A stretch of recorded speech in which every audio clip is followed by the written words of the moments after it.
Hello, Aaron. We are live, baby. Hi, yeah, I'm sorry. Let me there. Hi, hello, how Hey! are you? I love the beard, brother. Oh, thank you. Thank you very much. I've had it since I was 13. That's the same as me, actually. I can see a lot of there's a lot to dissect in that background. Where do I start? Oh man, yeah, there's a lot of stuff. Well, one thing I want to point out here, right here, that is I collect animation cells from cartoons from the 80s. And so sometimes what I do is I take the cell and then take the characters and put it in a different environment. So that's He-Man and the Masters of the Universe, but Abbey Road. Yeah, Beatles. Yeah. Yeah, yeah. And then I've got a couple over here that are the real Ghostbusters and The Shining. Oh, that's awesome. See that? So, So how have yeah, you just done that? Have you done that? Have you added that on yourself, or is that yeah. someone? I used to have a contact where I bought a bunch of animation cells for a decent price, but they were all cells that were like the characters had their backs turned, so they weren't as desirable to sell. So then I would buy them and think, what could they be looking at, and then I would just sort of fill it in myself. Yep. Uh, so yeah, so there's that. There's a bunch of models up there. I like to paint models. There's Yeah, I noticed that on there. your Instagram as well. How'd you get into that? It was my dad was really into that when he was a kid. In fact, some of these toys I repainted them, but these are my dad's toys from the 60s, and they were all just a pink color, that pink color, and I repainted them. Wow. And so I don't know, I started doing that in quarantine because my birthday is in March. And not this last March, but the March before we had my birthday, I got a bunch of models for my birthday. Then we went into quarantine. So I just spent the first few, however many months painting all the models. Right. And so you Yeah. and is that a Hulk Hogan in the bottom left? I see. Yeah. This is the Hulk Hogan that I had when I was a kid. In fact, this was my brother's. Wow. I had the Iron Sheik was mine. And we only had two of these. I had the Iron Sheik and he had Hulk Hogan. And my dad actually sent me this in the mail the other day. So he Oh, that's watched awesome. over everything for me. How was So yeah, how was COVID for you, mate? Did you had how was the 2020? I mean, there was aspects of it that were rough, but in terms of the logistics of just being home, there was definitely a sort of a transition of being able to still work, but work from home. So I had to figure out, how to create a sound booth in one of our closets, and I don't, kind of figured it out. I mean, like, I think the equipment was good. I did a lot of sessions, but I live in Venice Beach, and there's a lot of colorful characters wandering through the alleyways and screaming at the top of their lungs and stuff. So there was moments where I would get a little bit Antsy. disrupted. Yeah, yeah, yeah. But yeah, I mean, it's just I think it was rough for a lot of people for a lot of different reasons. I feel super grateful. Certain aspects of my life, living with my girlfriend was nice. I mean, I having somebody to be with was great, and Mm. where I am in my career, and the fact that my family was safe and everything. So I don't know. I mean, I can't complain. I can't complain. There was people had a lot harder than me, I think, but there were some Yeah. challenges. No, 100% agree. You did a bit of camping too, didn't you? I did. What are you, psychic, or do you have Instagram? Yeah, no, we went camping. That was it's funny because I won't go through the whole story, but we went to Malibu Creek State Park, which is just up the coast from us. And it was only for one night, but I hadn't been camping in a long time. So you would think I was like going on safari, like I really packed up everything I could. And my girlfriend just kind of let me do, let me do everything. And cause I Yeah. was, had a real vision for how I wanted this to go. And it went fine. I mean, I didn't use about 90% of the stuff that I packed, Yeah, yeah. but yeah, no, we did did a little bit of camping. Yeah, a little bit of camping, a little road trip here and there. I did camp. I camped the other week, and I have to say, I probably prefer glamping. Yeah, I bet. Yeah, I bet. Oh, I've been looking at it, thinking about it would be kind of fun. I mean, there's, that movie Nomadland that won the Academy Award Mm. this year. There is sort of this groundswell of people wanting to live off the grid and drive around. And every time I see one of those vans, I think, oh, that'd be really cool. But then I don't know how the hell I'd put a recording booth in one of those. So I think I got to, Yeah. yeah. So talk to us about the Duke. Did you land this role during COVID? Were you recording it in No, COVID or what? no, yeah, it was a while before. It was a while Ah, before, okay. but these things take, they obviously, as you know, take so long to Mm. make. And, the way I got that part is it's a really kind of a cool story. And it starts with Sarah Coates, Marguerite Baker Yeah. from Resident Evil 7.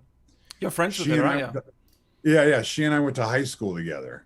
We were in Wow. French class when I was a senior and she was a junior. And then we stayed in touch after school and everything. And then we're both from both from a town called Lake Stevens, Washington. That's where we went to high school. And so I would sort of see her over the years. And we when she came down here, we started hanging around. And it was she moved down here and I didn't see her for a little bit. And then I found out that she had done Resident Evil 7. And I just thought that was amazing. And I contacted her. I was like, that is so cool. And oh my gosh, tell me all about it. And we talked about it and stuff. And then, a few more years went by. And then she was working on 7. But then after 7, she kind of offered her services and said, hey, I can do other stuff. I can help with production on any other projects. And so I think some of the producers basically asked her, if you had anybody that you would want to bring in, who would it be? And so she thought of a few people, and she thought of myself and Jeanette Moss, who played Cassandra Dimitrescu, Yeah. one of the daughters. And Jeanette was one of my dearest friends absolutely dearest friends in the whole world. And Wow. so the Yeah. fact that and then when I auditioned for it, of course she didn't tell me what it was for. That's the whole thing about these games, is that they're so secretive because they absolutely have to be. I mean, there's so much anticipation for them. So when you get the audition, the sides have nothing to do with the game. It's just a scene, and you don't even know what the context is, and you can't ask for context because they're not going to give it to you. So you just go, okay, within this scene, what is it? So when I auditioned for this one thing, and the way it went was I auditioned. This. Oh, by the way, I'm not going to give any spoilers because I have not actually finished this game. It's really long, and I'm very bad at video games. But you can rest assured that I've been playing it since it came out. It shows you that I'm not very good at this stuff. But in the beginning, I believe it's when when you see the guy and he's like, oh, and he's afraid of the lichens or whatever, that old guy. There was a scene that was kind of like that I auditioned for. And after the audition, Sarah told me, well, you didn't get it. And I was like, all right, well, that's all right. And she said, you didn't get it because they like you so much and they want to save you for something bigger.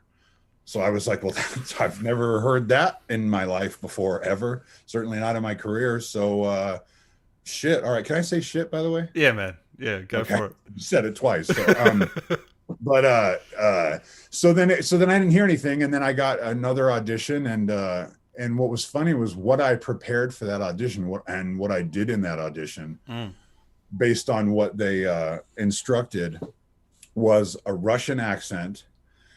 And the character sounded like this. It was very, very, very sort of. It was kind of like like a Russian Hervé Villachez from Fantasy Island, the little guy. Yeah.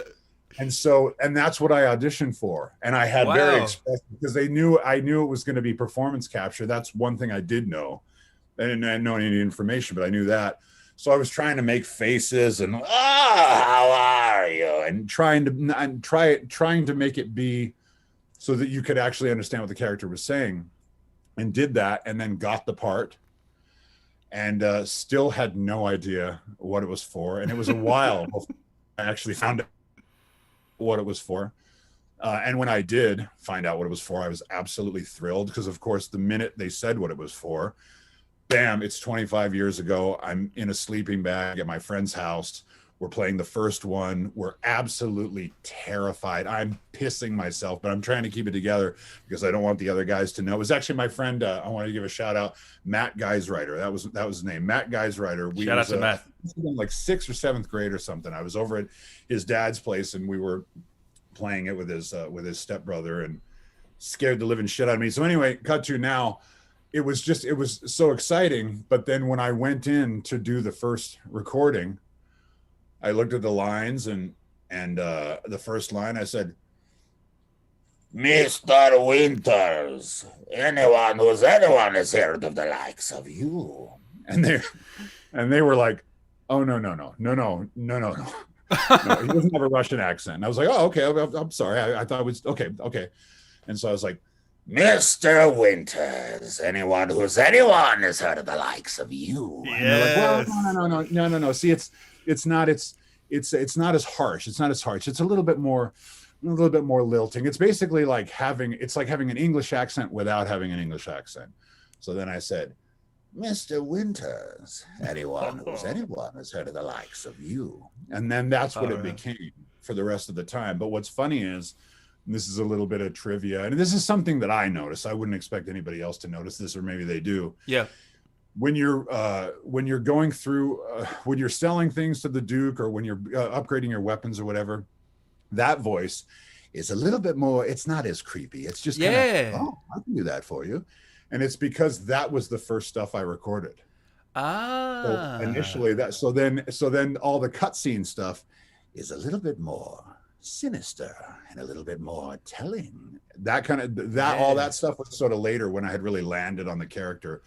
So I hope that doesn't bug anybody, or people didn't notice it before. Now they're going to notice it after I've said it. But I certainly noticed it when I first started playing it.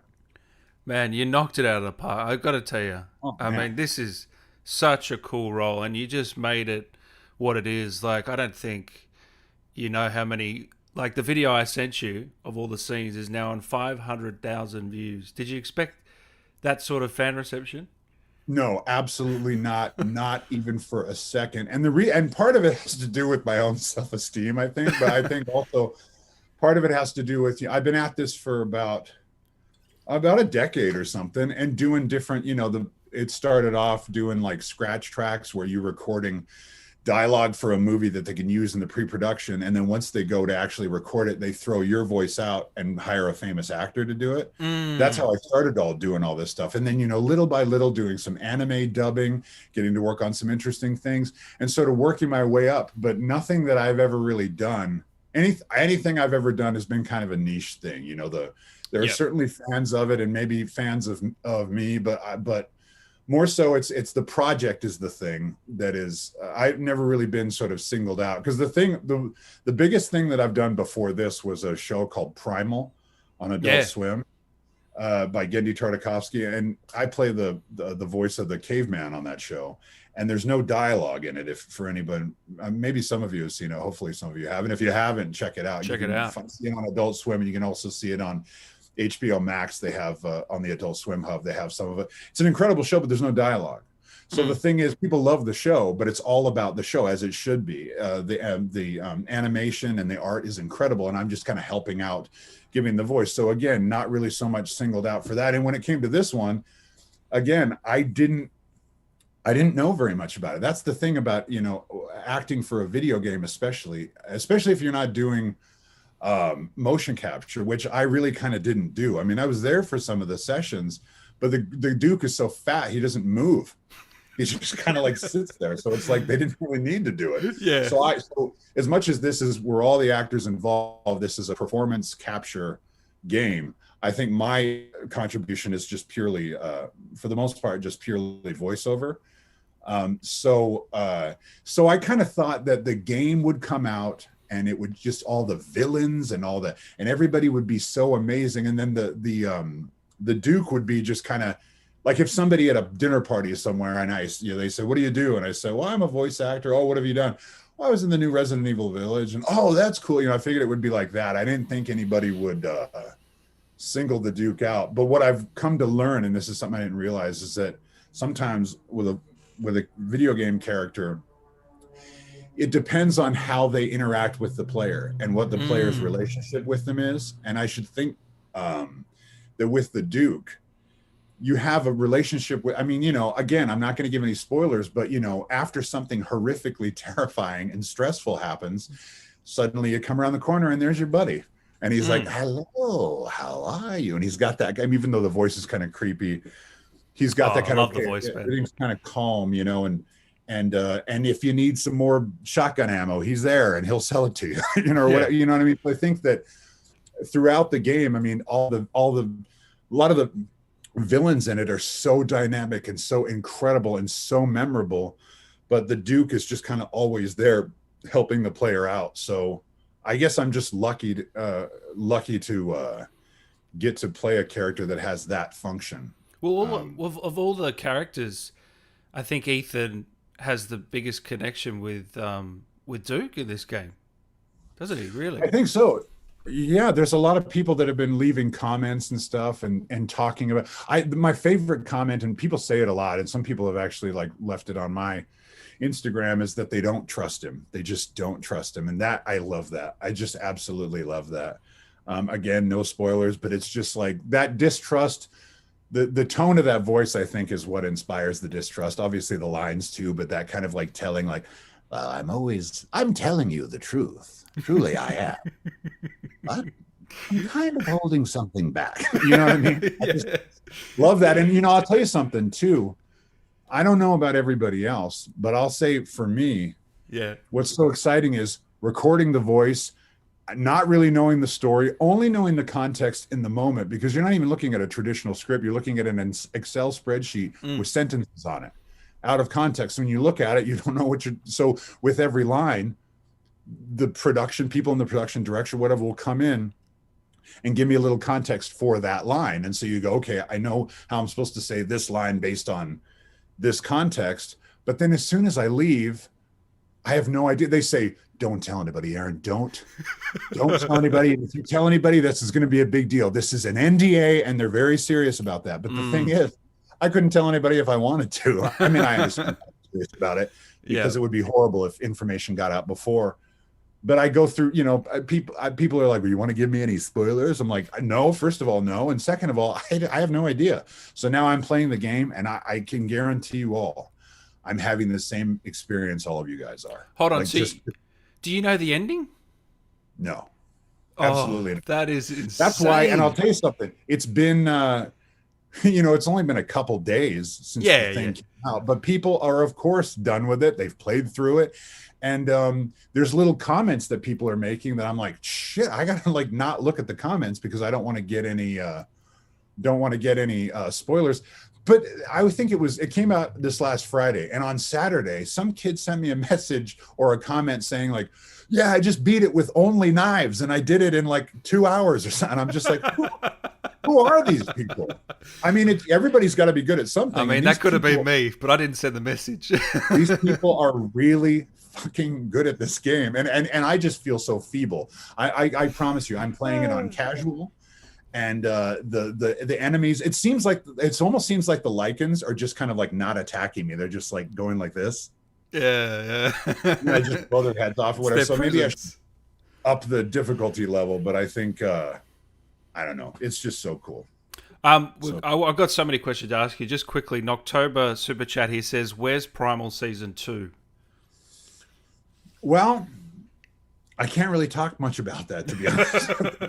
I can't talk about that. I can talk about times of when if it's coming out, when it's coming out. But I will just say that if you like Primal, you'll get more Primal. You'll get some more Primal. That's basically all I can say. I mean, it's another thing too. It's like a lot of the projects that I worked on in the past. You know, it's like, even if I stood up on my apartment building with a megaphone and shouted out whatever, nobody would care. But I feel like now some of these projects that I'm lucky enough to be involved with, I really have to keep a tight lip, and I'm sorry that that's all good. Out. Yeah, all good. So where are you up to in the game at the moment? Are you only a couple hours in? Yeah, just I am Heisenberg. I went to go. I'm at like Heisenberg's lair, basically, in that kind of steampunk factory or whatever. That's where I'm at now. Oh, okay.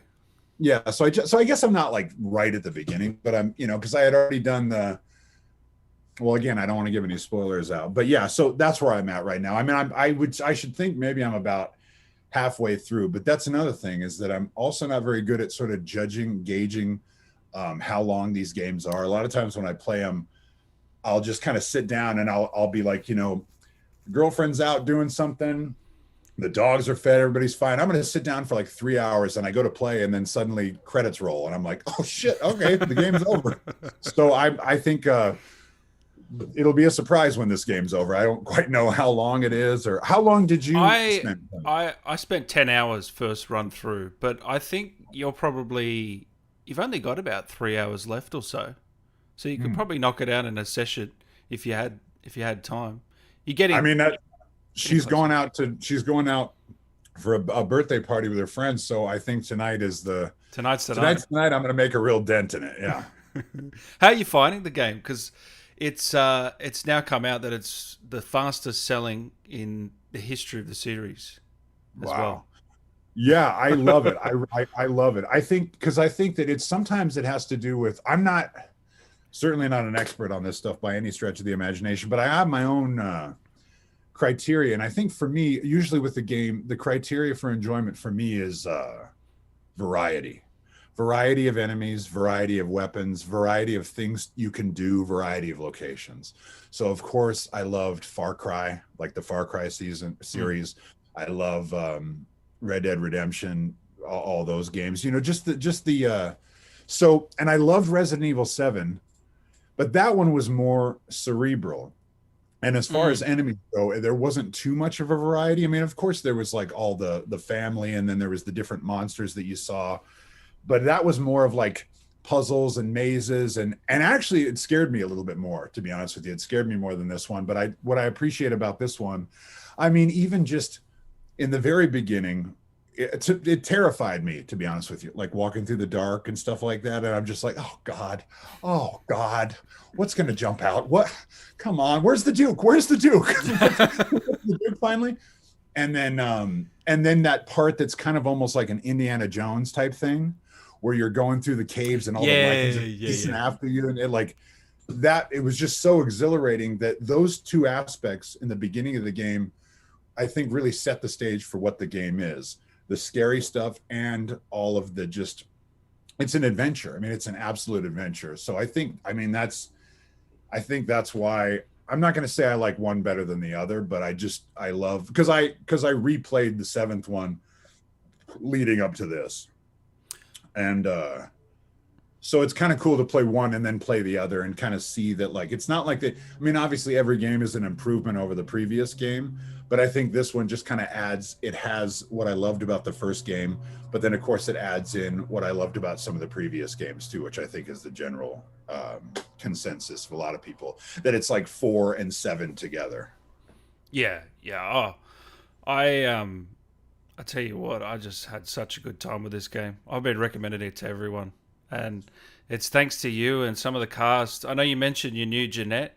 Um, I don't want to put a damper on the show, but you were friends for a few years, were you? Or Yeah, no, I'll tell you about Jeanette. I definitely, anytime I do one of these things, I want to talk about her. Everybody should know who she is. She's a mm, absolutely wonderful human being. I've known her since I'm 12 years old. I was friends with her brother, and she's a little bit older than us. And so I used to go over to the house all the time. And she really very quickly became like a sister to me. Her mother and my mother were really great friends at the time. When we got into high school, I started doing theater. Jeanette was in the theater. They always paired us up together. So she and I, not just a friendship. I mean, she's family for sure. And so all throughout school, even we both lived in Seattle. We did theater together in Seattle. And I moved down here. And within a few years, then she moved down here.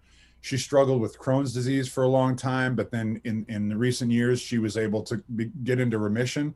And when she came down to Los Angeles, she really planted her flag and basically unfurled her wings and started teaching acting to kids, started doing a bunch of movies, started working on a bunch of amazing things, building this beautiful network of people with her fiance Dusty, who is an amazing person. They were together for years and years and years and years.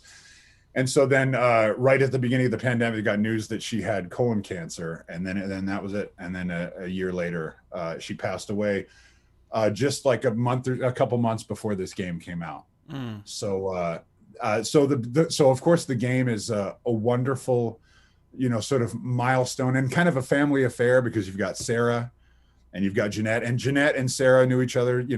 Sarah was younger than Jeanette in school and really looked up to her. and sort of helped inspire her to want to be an actor as well. And so it's kind of a family affair. But I have to say that when I type in the hashtag Resident Evil Village in Instagram, there's countless people that are cosplaying her character and her sisters and their mother, and it's just nice to see. That's really nice to see. And I just wish that things were different, but I started my career with her, and I'm so glad that we got to do this together for sure. And she's got him. I'm so sorry. I'm super embarrassed to say this, but I don't know. She just has had a movie come out. She was in a movie called Charm City Kings. That's an amazing movie on HBO Max. But then she also had a movie come out, and if you look on her IMDb, it'll be the most recent credit. And so check that out, look it up, and watch her. She's beautiful. She's my friend. I love her to death. So that's what I have to say about that. That's amazing, man. Amazing. It is pretty special that you guys got to be in this project together as well. It really is. It was a very stroke of luck, certainly. In a year full of a lot of bad luck, it was definitely... I'm so grateful. I mean, it's like I said, it's bittersweet, but I wouldn't have it any other way. And anyone that doesn't know, Jeanette Moores plays Cassandra and a bunch of other characters in Village. Talk to us about the motion capture. So you weren't there for the motion capture, or? Yeah, well, it was not. I mean, I was all ready to go and kind of excited because I had actually done a few games before this, but never in full motion capture. I did a facial one time. There was a game that came out. You remember? It was a few years ago. It was a sequel to the movie Groundhog Day, but it was a video game. It was called Groundhog Day, Like Father, Like Son, and it was basically a sequel to the story of Groundhog Day, but it was a VR game. And came out a few years ago. And when I did that, I did the facial one where you just have that helmet that and it reads your face as you're talking. So that the character didn't look like me or anything, but it felt. So that's the only experience I ever had with that. But then with this, I found out that I wasn't really going to be included in the motion capture just because the character didn't need it. Yeah. Yeah. So, but I would go. Well, I went a couple times. I went to be like support for Todd, and so he'd be in his suit and he would be up on some kind of apparatus, and then I would be sitting there in a chair and just like feeding the lines to him, basically giving him somebody to work off of. So as far as the performance capture goes, that's kind of all I had to do with that. And I wish I could have done more. And maybe hopefully in the future, maybe I'll get to do something like that. I'm trying to think. So you were only in scenes with Todd, were you? Yeah, I didn't really interact with any of the other characters now that I think of it. Which ties into my other question. What sort of backstory did they give you for this character? Did they give you anything, or did you have to make it up yourself, or no? What? And I mean, I guess no, I didn't really get much backstory, and I think also too I think that every actor does it differently, and acting is ethereal. It's like a vapor. It's not concrete. There are no concrete set of guidelines. There are some acting teachers that'll tell you that there are because they want your money, but generally speaking, it's just everybody goes about it a different way. And some people really benefit from that backstory. And I just so happen to kind of just go, or at least my mindset has kind of always been that whatever is going on right now is the most interesting part about this character. That's why they made a video game out of it, or a movie or a TV show or whatever. So what is he doing right now? What is he doing right now? And I had experience playing a bunch of different games that happened to have merchants, like Days Gone was another of my favorites. Yeah. And that had a variety of different merchants, So I remember when I got this product, I went and started to sort of like see like how the merchants in that game related. And obviously the merchants in that game are people, but that was the most recent game that I had played that had merchants in it. So yeah, I think I also knew that the one thing I did know, or I could sort of glean, was that the character needed to have needed to preserve a certain level of mystery about himself. Mm. So I sort of like almost played that up to where I didn't really know where he came from. The player's not going to know where he comes from. And so we're kind of in that together. So the only thing I can do is speak with sort of a telling lilt in my voice. So you never know what I'm talking about. You know what I mean? Oh, So it's bizarre hearing that voice like live. yeah, Because it's I've been funny. playing the game the last 2 weeks, so it's. I have to admit, that's another thing too, is that it is weird, and I never realized how different that voice is from my actual voice. Yeah. But I think that you know, as far as the acting goes, I think that's something that I always go for too, because I don't I want to be as far away from my actual voice as possible. I find that when I have to use my actual voice in something, like if it's a commercial or some kind of narration, I get really uncomfortable. But if it's a voice that's really, I mean, that's why my choice for the audition was a voice that sounded like this. You know what I mean? Just because, like, let's get as far away from Aaron as possible. And I think that with this one, I think in the first session when they told me to kind of dial it back a little bit, in my mind, I was kind of like, come on, man, I want to do like a weird, crazy out there voice. Obviously, they were right and I was wrong. But because, if it was a crazy out there voice, it would have distracted. And, you know, if you have to interact with my character a lot, and if you have to buy stuff from him and again, have that relationship that the player does, then, you know, after. It can't be too silly. He wants some shotgun ammo. Like, it's just like, it would be kind of annoying after a while. Well, now, like, you know, now I'm gonna have to make a video of all the clips of you doing that accent. I'm gonna do dub it whatever over.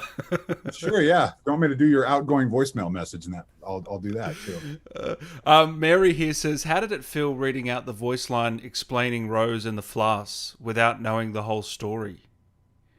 Yeah, I mean, absolutely. I think that when I that part was scary in a sense that I personally, and this is just me, I have a hard time. I don't think that it's never been diagnosed, but I don't know if it's like a dyslexia thing, because I can see words just fine. But I almost have a complete inability to retain something when I first read it. I have like I have to read something multiple times. And with video games, they're so secretive. So people can't be like emailing the lines and stuff. So some of the time you get there and you're like, whoa, this is a speech. Okay. So then I just say, can I just take a minute, you know, and read this over? And then you sort of read it over. And I sort of just said, okay, I understand the function of this speech. The speech is giving some exposition for the player, what they're going to do, some backstory. So if I just kind of like, you know, because every voice has music. And the music for that one is kind of a sing-songy storytelling kind of music. And look, I don't want to let anybody down. I am very like mechanical about being an actor. I'm like a plumber guy. You know what I mean? Like, I don't really think like, okay, yeah, I'm a 800 pound, 8 foot tall merchant. Okay. Yeah, you know what I mean? You're not like Joaquin Phoenix. You're not walking around pretending to be the dude. Like, people that do that are some of the greatest actors in history. Yeah, so it's and that works, you know. But so for me, I think it was just kind of telling that story, and you have help. I mean, you really have help, because if you know, so I make a pass. I make a pass at it, and then it's such an interesting process because it's a bunch of people assessing what I'm doing. Obviously, there's a director and there's an interpreter, but there's a whole room full of people. Really? And what would happen was I would say a line, and then I would stop, and then I would hear people talking to each other, speaking in Japanese. Oh, and wow. Talk. And then the interpreter would say something to me and give me you know, like an adjustment or whatever, and say that was too harsh. That was, because they're very meticulous on this sentence. Make sure that you emphasize this and that. I mean, it's all very meticulous, and that's the way I like it. That's how I work. So then I go, okay. So then I would say the line or say something, and then of course talk. And I'm sitting there in my mind going, gosh, they must have hated that one. I mean, they are really talking about it. And then talk. And then the interpreter goes, that was great. Moving on. And I'm just like, oh, okay. So maybe it's like they liked it, but they really want to say what they liked about it. Now they're probably not even talking about me. They're probably just conferring with each other. Yeah. But that was an interesting way to act too, because of course, you know, when you're in a booth and you're giving it a shot and then the director's there with you and hearing and saying like, okay, change this around. So yeah, I think with that one, I just sort of thought about the storytelling music of that speech. And I was free to, it's not like every time I asked a question, they would say, we can't tell you that. They would tell me anything I wanted to know. It's just that there weren't like sort of volunteer. They just wanted me to know what the information I needed to know to give as good of a performance as I can. And I guess it just so happens that I'm the kind of actor that really cares what he's doing. And then I don't want to hear any of the other story. And why? Because I want to play it like you guys play it. I want to, you know, actually go along with the story and be surprised by the things that I'm supposed to be surprised by. And I think I succeeded, because I'm telling you, every single time I sit down and play that game, I have my headphones on, and my girlfriend, she might be sitting right next to me she'll be like working from home or something. And she'll just hear me under my breath go, holy shit. She'll be like, are you okay? And I'm like, yeah, sorry.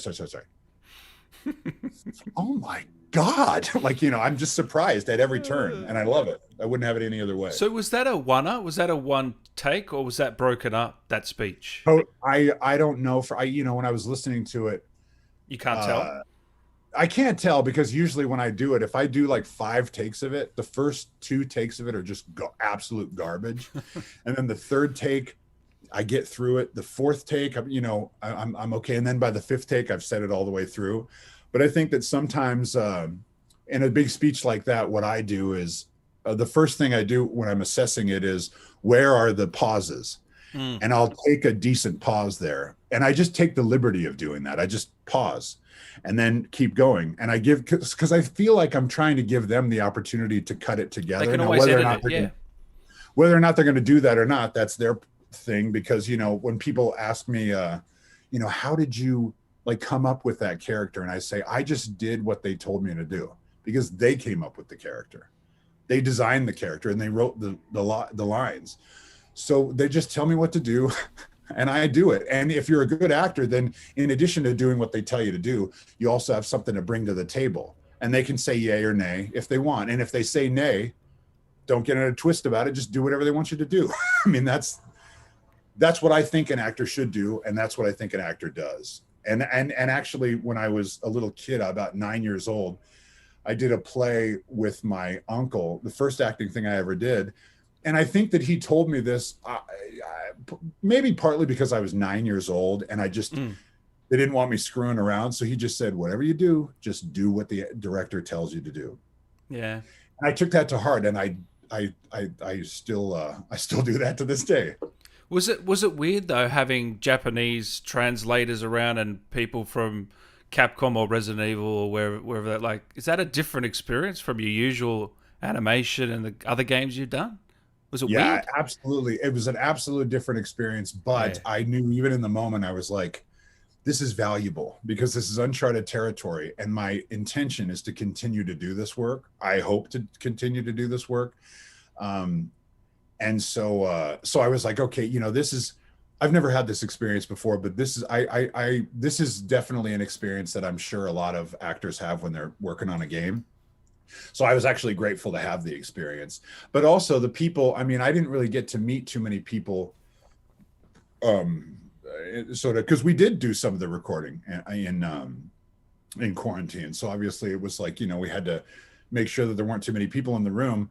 But it's just I really am sensitive to the tones in people's voices.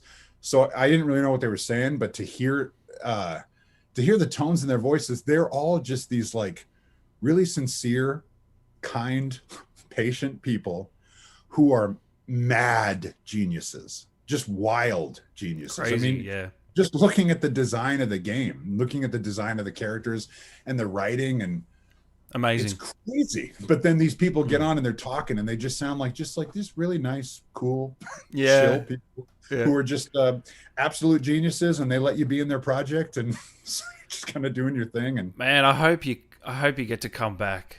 at some point. I Yeah, mean, I maybe. I mean, really hope.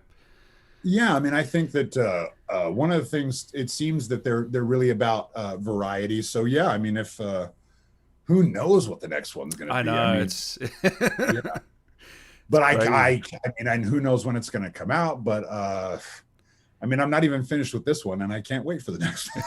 And I'm sure a lot of people feel the same way.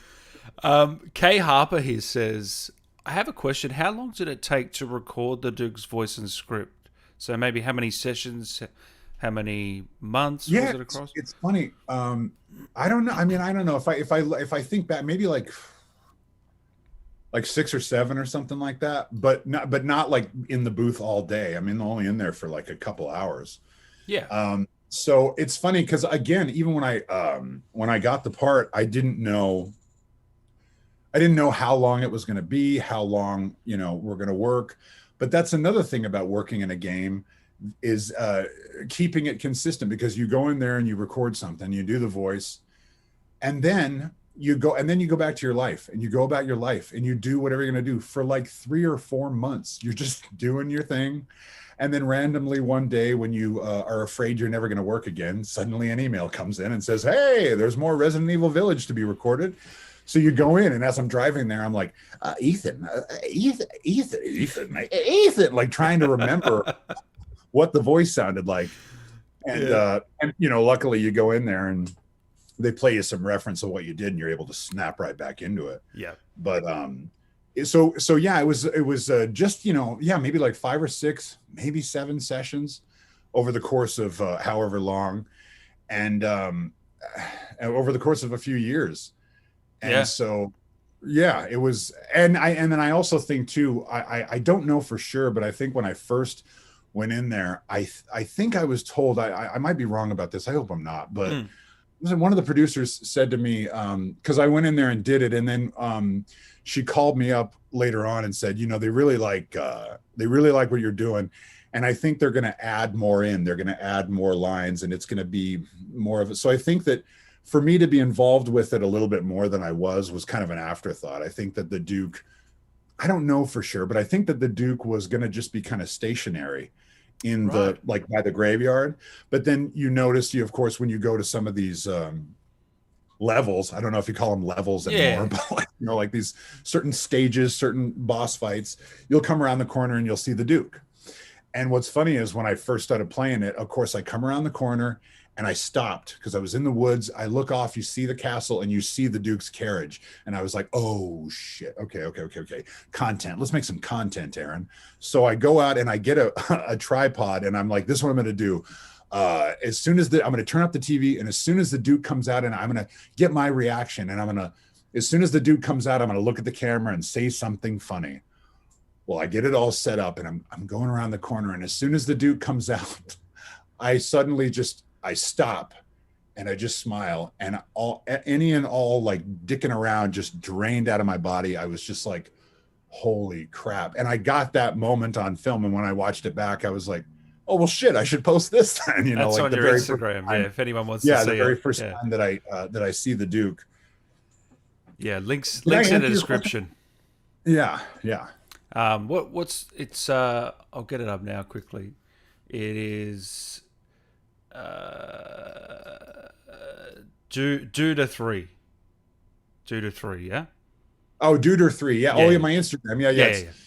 DOODER 3. Yeah. And I was gonna change the name. I just kind of was as much as I do this work and have been pursuing this work, the idea of like anybody trying to like seek me out or find me on Instagram, it never occurred to me. So now I'm like, maybe it should be like Aaron LaPlante, the Duke, or Aaron LaPlante, or something. I think it should be, yeah.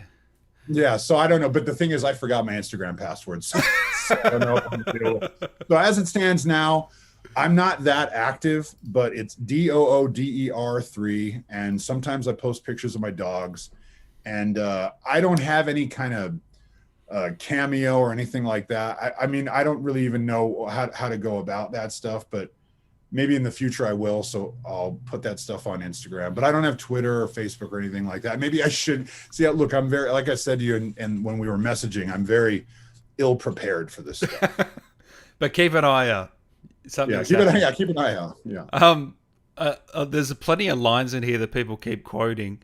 One of them is, "Oh, Lady Domitress, beautiful even in death, waistline, yes." Waistline, yes. Yeah. Those lines. Did you know they were going to be like comedic in a way? Like, did you know he was going to be such a comedy relief character or what? Yeah, I think so. Well, the word there is relief. I knew that. I knew that he would be a relief for the player, and so as far as the history of my performing is mostly comedic. Anyway, I don't really do too many like dramas. In fact, Spider-Ham was so funny, man. Sorry to cut you off. Oh, thank you. Yeah, that was fun. That was super fun to be able to do that, and that was a crazy sounding voice that was far from mine. But the way all this stuff started was I did sketch comedy in Hollywood for years, and had a couple sketch groups. And when you do a half-hour sketch comedy show, you're probably playing about 6 or 7 different characters, so you can put different costumes on. But the best way to differentiate between the characters is to give them a distinct sounding voice. So that's kind of how this all started, doing a voice for comedy's sake, dating all the way back to when I was a kid. It's about instinct. If you're in your science class and your teacher has a voice that sounds like this, then when you go into the lunchroom with your friends later, and you go like, "Hey, Matt, get over here. What are you doing with that test tube? You're going to eat that cinnamon roll?" And they all start laughing and stuff. So then I think for me, I equated like doing a voice comedy. So I think with this, the fact that he was going to be a relief for the player, the comedy the comedy's in the lines too, of course. I kind of knew but I didn't want to push the comedy because that's not what the game is about. You know what I mean? Because there's also the sinister stuff that you're talking about, but plus a bit of comedy. It's a very interesting character, really. Yeah, and also I think some of the sinister stuff and some of that telling stuff, I was directed to do that for sure, because I was so focused on like, okay, have him be kind of just sort of lilting and optimistic, but there was certain points where they knew something that I didn't know. So then they would say, okay, for this line, make it a little bit more sinister, a little bit more telling. And so I would do that. And there was some excitement in it because obviously my character is supposed to be being sinister because he knows something you don't, but the actor doesn't even know. The actor doesn't even know the player. That's what's so cool, though. Pretending to know, yeah. But I don't want to keep sucking up your ass, but boy, oh boy, you did a good job. I appreciate that. Thank you, G. No, 100%. People are asking here as well about Lady Dimitrescu. What was your reaction when playing that part of the level and seeing the reaction to this character? I mean, she's just blown up on the internet. I don't know if you know, but I think she has, and I think it's absolutely amazing. I mean, I knew about, because I'll tell you, the one time that I got to be around all the other actors. Excuse me, was again, this was before any kind of quarantine or anything. This is a while before any kind of quarantine. So we all got together to do a table read. My character still had not been that fleshed out. So I was there and I was basically filling in. I think in that table read, I read some of Heisenberg's lines just to kind of fill in and help out, because I don't think the fellow that was playing Heisenberg, I don't think he could be there that day. So I was filling in, but I saw Jeanette there and I saw everybody there, and I'm terrible. I don't remember the woman's name who did Lady Dimitrescu's voice. Maggie Robertson. Yes. And I remember she was sitting all the way down at the end of the table. And as soon as she started talking, I was like, she knows what she's doing. Because I'll tell you something. I mean, if my memory serves, what ended up in the game is not much different than what I heard that day. So she got it right away. And I thought, okay, this is going to be cool. And then of course, they were showing, they were sort of teasing her. They were showing her. And, as sort of like press was coming out about the game. So I was like, well, this just aesthetically, just that shot alone, I know, it's because, people that are into horror are really into aesthetics, sort of like, that's why they wear t-shirts. That's why they have crazy cosplay. Yeah.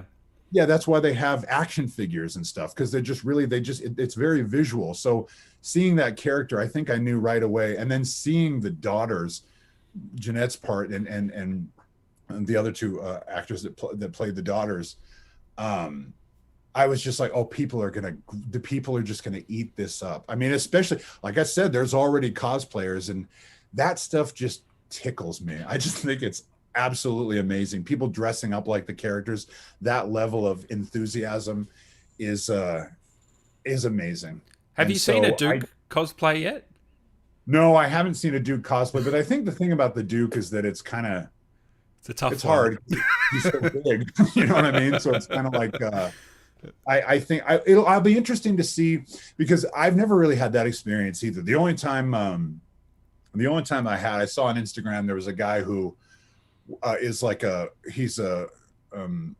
incredible artist and a puppeteer, and I think he was in a shop and he got one of those costumes where you can look like you're riding on a dinosaur. You know, like you could blow it up and you're walking around. It looks like you're riding on a dinosaur, and he had like long hair and a spear, and so he was dressed like Spear from Primal, and I thought that was really cool. But I've never really had that experience before. The two things that I really would get a huge kick out of is somebody dressing up. That'd be cool, but also an action figure, because I'm big into that kind of stuff, and I don't think I've ever had a. There's got to be a Duke one coming, surely.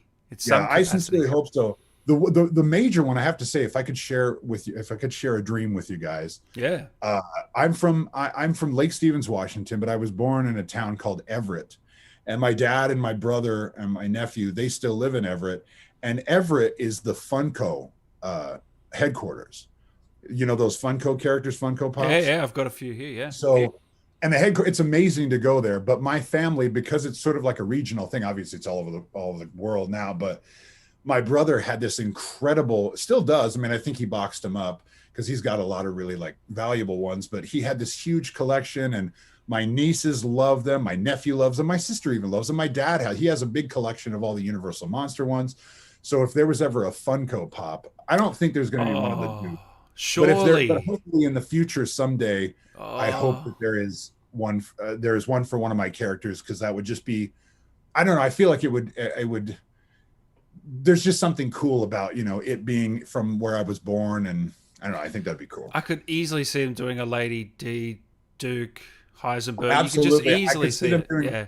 Lady, I could see a Heisenberg with the hammer and everything. Yeah. Would be cool. I could see all the daughters. I mean, because like the Duke is there's something special about the Duke, but these other characters are, I mean, they're just exciting and so. I mean, there's going to be some action figures, I should think, for some of these other characters, particularly like the villain characters. At least I hope there will be. Pog here says Duke was such a bro, best merchant ever. Thank you so much. That's so awesome. Duke is the best. Duke can't die. Love Duke. I mean, you can go back after, mate. There's so many positive comments. I love here. it. I'm so oh man, I'm so thrilled that people are into it. I think one of the most thrilling aspects of that is that I'm a fan too. I'm a huge fan of a lot of this stuff, and so I know what it's like to be super excited about whether it be a game or a movie or cartoon or something like that. So it's kind of nice to contribute to that excitement for somebody else, Can I get a couple of lines out of you? People keep asking. Thank you for your patronage. Thank you for your patronage. What are you buying? Is another one. Yeah. What are you buying? Doesn't he say what are you buying, and then he says like An old associate of mine used to say that, or something like that. Yeah, from Resident Evil 4, the merch. That's an Easter egg to that, which was great. Have you played Resident Evil 4? You know what? Maybe, but I don't know, because there was growing up, we didn't have a PlayStation until I think like the 2 was about to come out. We were always sort of a system behind. And so we had the PlayStation 1 and then PlayStation 2. And I actually never had a 3. I think my friend gave me an Xbox 360. And so I played a lot of those games for a while. And then I didn't have anything for the longest time. But then when I did that Groundhog Day game, they gave me, there was a package that showed up at the door, And I didn't even look at it because I don't usually order really big stuff. But so I assumed it was for my girlfriend. And then she was like, "You gonna open that package?" And I was like, "I don't really know." And it was for me. So I opened it up and it was a PlayStation VR. And I was Oh, like, "Well, the hell is it?" And so I looked, and then it turns, yeah. because the Because of the Groundhog Day game. game was Yeah, VR. So they just gave the thing to me, which I thought was amazing. yeah. But I didn't have a system to play it on. So then I went and got the system. And so I'm kind of catching up. I mean, I've played some of the, I don't know, I'm really behind, but I think that there's so many. I played the first couple Resident, well, certainly 2 was a favorite as well. And then I recently played the remake. I gotta ask, am I sweating a lot? I feel like I'm sweating No, a lot. man, we can't see it. You're hiding it well. I couldn't be as sweaty as the Duke. So maybe if I get even sweatier, people will recognize me a little bit more. Of course, People were saying, "Has the Duke been working out?" well, that's actually, I'll tell you one thing about quarantine. I did lose about 50 pounds. Oh, really? But, Nice. Yeah, but yeah, so I guess the Duke has been working out. But what was I talking about? I don't even remember. That's all right. We'll come back. JP here says, which of the 4 lords, Aaron, do you like the most? So Heisenberg, Angie, Moro, who else is there? Demetrius. Yeah, well, I have to say, like, I'm just starting to experience Heisenberg, and so far, it's a really cool character. And there's something, sometimes you run into a character that you are eventually going to have to fight, and there's something about him. I'm like, this is going to be hard for me. I mean, again, I'm not very good at these things, so this is going to be really hard. So I'm kind of afraid of Heisenberg, to be honest with you. But the lady is my favorite. She's just aesthetically, she's just amazing. There's been so many cosplayers of her too, and there will continue to be, as there should be. And the daughters, I mean, when it sounds weird, but fighting Cassandra, yeah, and kind of tearing up while I'm doing it. Really? By myself sitting. Yeah, because it's my friend. You know what I mean? Yeah. Like, it's so I think that even though that was the beginning, and of course there are so many cool things in the game, but I think that first part, going through and fighting those daughters, particularly Cassandra, I mean, it was cool. It was just a cool, very surreal experience. Yeah, I was going to say that would have been tough to hear her voice, but also Jeanette's voice, but also cool at the same time, emotional, lot of different emotions, because it's also a horror game in a way. So the lines aren't exactly, she's playing a character. Not sentimental or anything. Yeah. But it's Jeanette, I think, had a lot of the same.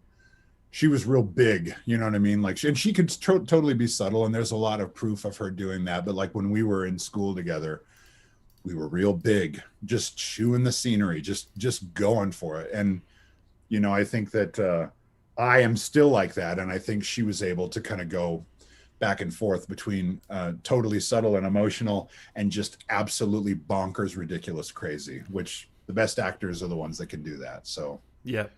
Pretty amazing. Who are some people you look up to in the industry in terms of gaming or animation, or someone like a Rob Paulson? Or well, yeah, I mean, a lot of those. That's another thing about these voice actors that, for the most part, I mean, there are some assholes, but for the most part, everybody they're just amazing people, because they have so much gratitude for what they get to do.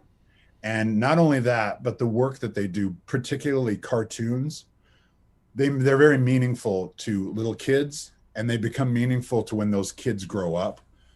People keep that stuff with them. If they so choose, they keep that stuff with them for their whole lives. And so there's something about being able to, with some of these people, being able to just sort of wave a little magic wand and really do something meaningful for somebody. So if somebody gets to do that enough, you can bet that they'll be really cool. So Rob, I've never gotten a chance to meet him, but I do look up to him a lot. He's got a great podcast called Talkin' Tunes. Yeah. And he talks to a lot of voice actors, and anybody that's interested in voice acting, I mean, that is because it's, in addition to the craft, he also just talks about, and this is me saying this, but there's a mind your manners aspect of it. That's like, this is what we get to do. And so mind your manners, be cool, be good, be a good person, be collaborative, be nice. And so I look up to that. I'm very lucky to have a friend, Eric Bauza. And Eric Bauza is the voice of Bugs Bunny. He's the voice of Daffy Duck. He's actually Daffy Duck and a bunch of other characters in the new Space Jam that's coming out. And he is one of the nicest people in the world. Absolutely. Another friend of mine who I actually talked to just yesterday, Ben Davis, who does voice. Hey, we had him on. What a guy. Yeah. What a guy indeed. And he is, because he is, I basically was driving around and I just sort of thought, this thing is, again, this is one of my first sort of big things. And I want to be able to capitalize on this, but as a gentleman. And I don't mean money wise. I mean, I want to be able to. I know what you mean. Yeah. Get more work. This is something where, so if anybody. You're passionate about it. Yeah. Yeah. So if anybody makes cartoons or makes video games, I'm a nice guy. I'm a good actor. I'm available. Let's go. Because that's kind of the most meaningful aspect. But engagement with fans on social media, going to some of these conventions and things, showing up for that and not being one of those kind of like weird, like, that makes me uncomfortable. I don't want to do that. So I called him up and just said like, hey, look, you're a gentleman and very warm. And I want to emulate, what you do. So he gave me the rundown. And so, yeah, I don't know. I mean, I could go on and on. There's so many people, but those are some people right off the bat that just, they're very meaningful to me. And I'm already grateful and so lucky to get to work in this business at all. But then on top of it, to get to know some of these really dynamic people it's just incredible. It's incredible. I'm very lucky. Yeah. Miguel here says you're his favorite voice actor besides David Hayter. Nice. Yeah, I don't know David either, but I'll tell you, anytime I've ever heard him talk about his work, he's been included in like some different documentaries, not just voice acting, but his writing and everything. And I'd love to meet David sometime. I mean, really, these people, they're just not one acting is harder than the other. You know what I mean? There's always this thing like voice acting versus real acting. It drives me fucking crazy when people say that. Like, it's just a totally different thing. But to be able to sit in a room in front of a microphone and have the lines in front of you, and you're in the middle of a battle, you're on a horse and you're fighting all these orcs or whatever the hell you're doing. You have to just kind of sit there and be like, okay, are we ready? Ready to go? Okay. And then you snap into that energy and you're fighting orcs, and then they go, okay, good. And then you snap back out of it and you're just kind of sitting there like, and then they do whatever they're going to do. And then you have to snap back into it. It's a whole different kind of thing. So I just admire, I don't know. I'm happy to be a voice actor. I do on-camera stuff too, but I'm more happy to be more pursuing and focused on voice acting because I don't know, I love it. I hope to see you in plenty more games, brother, because again, you've knocked it out of the park. I wanted to run a theory by you as well, that the Duke is a figment in Ethan's imagination or mind. What do you think of that theory? I think it's really cool. Yeah, I think it's really amazing. Yeah, and I think that there is because that that was that kind of support for Ethan was very lacking in 7. Other than like going through the house and the telephone rings and then you pick it up and somebody kind of helps you along or whatever. But again, it's just over the phone. So for Ethan to then go from one horrific situation to another, it would stand to reason that maybe he would create that in his head. Although there's the tangibility of the fact that he finds things, sells them, and gets stuff from the Duke. Yeah. But yeah, no, I think that's interesting. Yeah, I think that's really interesting. See, that's the thing too, is I'm not really, the lore is so big. Oh, that I don't even really, I'm just kind of like, I'll be sitting there and then my girlfriend will walk by and be like, so what are you having to do now? And I'm like, well, I'm collecting all these flasks that have dead baby parts in them. And she's like, okay, what are we going to have for dinner? You know what I mean? So I kind of am just going with the punch. I'm just sort of rolling with the punches a little bit. Does she know how big this game is? Like, this is #1 game in the world right now. I think so. Yeah, no, she definitely. She's an actor too. I mean, she's been in a bunch. Oh, she is nice. Yeah, her name's Tasha Ames, and she's done a lot of stuff over the years, and she recently was in that show Little Fires Everywhere, the Reese Witherspoon Oh show. wow, And really? so yeah, she knows the deal, you know. But yeah, it's definitely not her world. I mean, she doesn't play video games, and you know, I've got the thing, and I got another controller, but it's just not something that's really. But she knows how important it is to me, so of course she's, Yeah, you know, thrilled for me. that's awesome. People keep asking about the Demetress waistline. We've already said it, guys. You can go back. We already got Aaron to do it before. People love this character, man. It's crazy. Have you heard the other renditions of the Duke, like the Japanese version and the? No, Have you got a chance? No. I haven't gotten a chance. And actually, I mean, like this is really stupid of me to say, but it was, yeah, when I started looking and I was looking on Instagram and seeing some of the people who had done the different versions of the Duke, and I was like, that's right. There's people that are doing it in a bunch of different languages. And actually, I would love to see like and I'm sure if I wait a little bit long enough, I'll be able to see like a supercut. I mean, wouldn't that be Yeah, I fun? think just give me a couple of days. Get on it, Dan. But I think that would be really, I think that would be really cool, because that, and I think that those actors should definitely be, you know, people should know about them and people should praise them for the work, because it's definitely, I mean, that's the thing too. It's a collaborative, definitely. I mean, there's a lot of, it's hard for me to like take ownership of a character when there's other myself. people There's involved. so many different people, and I think that was really apparent to me on Primal, because obviously his Spear's voice is really important.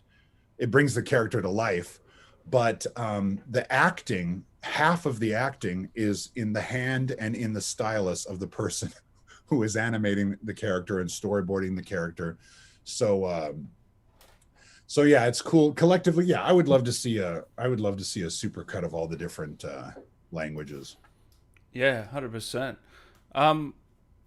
What's something we might not know about the Duke that you can give us? That's another question people keep asking. Something that maybe we didn't get in the game that you might be able to give us. Yeah, I don't know. I mean, I think the only, you know, I really don't know. The only thing I can say is that when I first saw like concept drawings of the Duke, he did look a little different, and that's another thing that's interesting. Like his coat, it looked a little bit more like sort of like a suit, almost like a large, obviously ridiculously large, ill-fitting like tuxedo. And it seemed like his face was kind of had like some sores on it. And so it was, what was interesting was because the Duke doesn't move around a lot.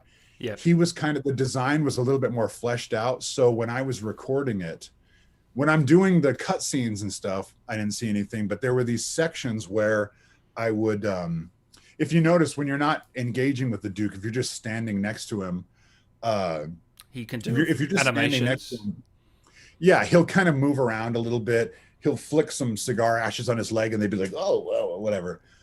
When I was doing that, I was actually seeing the Duke. I got to see him. I got to see what he looks like. I got to see how he moved and everything. And I thought it was such an interesting, and it makes perfect sense that he looks more like a cherub and not like a creepy, the obviousness of his creepiness, I would have heard it. The fact that he's really big, and there's kind of like, and with his clothing there, and his tattered clothing, there's kind of like a grotesque aspect of that. But to have his face be so cherub-like just makes it more interesting. It just makes it more interesting for the player, I think. I also want to ask you, I know you don't have all the answers to this, but I'm going to ask you anyway. Is there a reason Lady D doesn't go into that room with a Duke?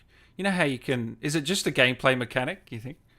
I think it's just a gameplay mechanic. Yeah. And this is another thing I'll tell you, is that one of the things, and this is just my opinion. Yeah. And I'm sure a lot of people don't agree with me because they are all really good at playing games.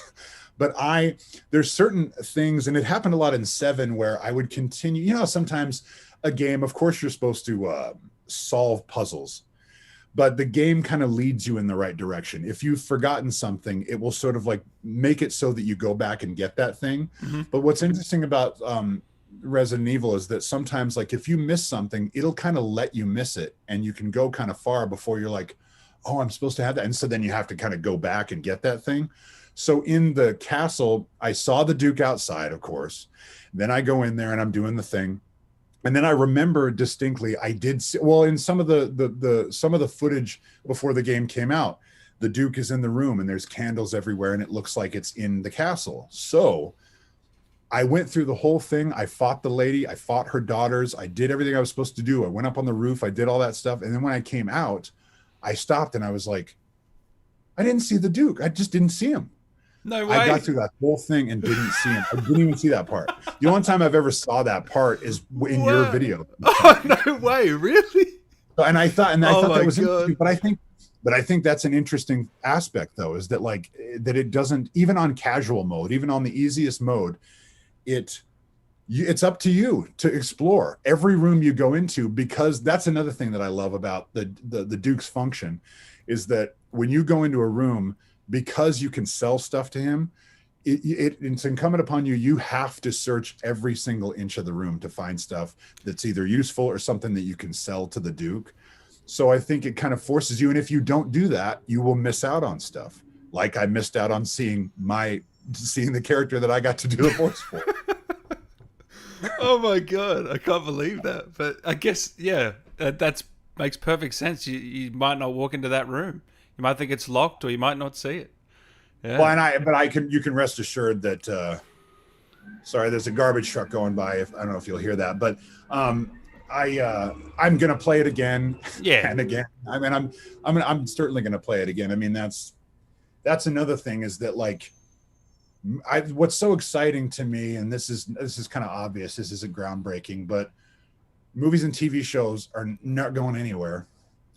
But games, it's a narrative experience that lets you participate. It's this amazing narrative, well written, this whole world created, that instead of just kind of watching it play out and you just kind of get to be entertained by it, you get to contribute to it. And I just think that's so cool. That is the future.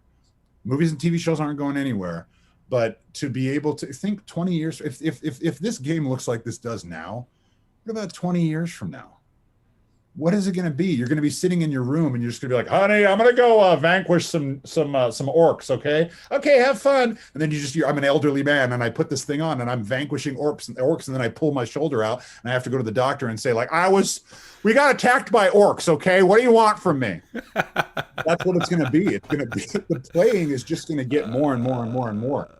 And so to be able to sort of get to be a part of that, I don't know. I don't have the words. I'm talking a lot. I guess that's the whole point of this. We're talking don't worry, man. It's all brilliant. Yeah, and I'm going on a lot of tangents. Sorry, but yeah, I love tangents. Don't worry. It's super exciting. Yeah. Any idea why the Duke's so big and why he's French? Another question I'm seeing a lot here. Yeah. Well, the thing is, the Duke. I think that. Well, not he's French, but he says a few things in French. Sorry. He says a few things, and actually, one of the directors, Steven, the motion capture director. And I'm so sorry, I don't recall his last name, but he's a French guy.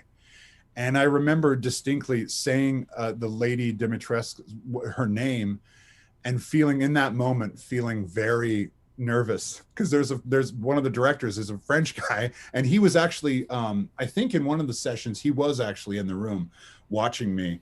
And I really was like trying to be oversensitive, and he was, I mean, of course he was really gracious about it, but there was one part where I said très bien. I said, it's très bien, and I say that, and then I looked over at him and I was like, how was that? And he goes, it's très bien. And then I was like, okay, moving on. I guess it was très bien. So good for me. You nailed it. But yeah, sorry to answer the question. I don't even really know. I think that like there's a visual design, and then there's whatever I brought to the table. There's whatever they told me to do. And then I think the Duke's function in the game is to be helpful, to be a sort of beacon of relief, and to be a mystery, and to make you unnerved, to where, because there's aspects of this, I'll tell you, the Lycans upset me. They really do. They're scaring the shit out of me, actually. Well, you know what scared the shit out of me? The baby. Now, have you played that section in the house? Yeah, I have. Did you shit yourself like me or what? Yes, I did. Absolutely. I was thinking too, because in addition to doing dialogue with Primal and with a lot of, and when I started doing anime, they were, they didn't really know me, so they didn't really trust me with any like human speaking characters. So for the longest time, I just did sounds, monster sounds and stuff like that. So I've become a bit of a a bit of a connoisseur of just these great actors, because there are a lot of them out there. I mean, if you any game that has zombies in it or any game that has dragons or whatever, always scroll down on IMDb and find out some of these people who just They're do the amazing. creature. Yeah. It is amazing. It's unbelievable. And Primal, there's a lot of those, because I do Spear, but then there's also You do a bunch lot of yeah. yeah, they do a lot of this. So to hear that baby sound, whoever did that, I mean, again, I feel terrible. I think that, but before I do the next interview, I need to do some research, or at least have IMDb up next to me, because these people, they're just amazing. Oh, we got to give you some credit. It's a little hard to remember everyone's name. There's hundreds of people involved in this project. So, I wanted to talk to you a I'm little. so sorry. Would you mind if I go grab a drink real quick? Just a drink of water. Please do. Hold on one second. Please do, mate. 1 second, guys.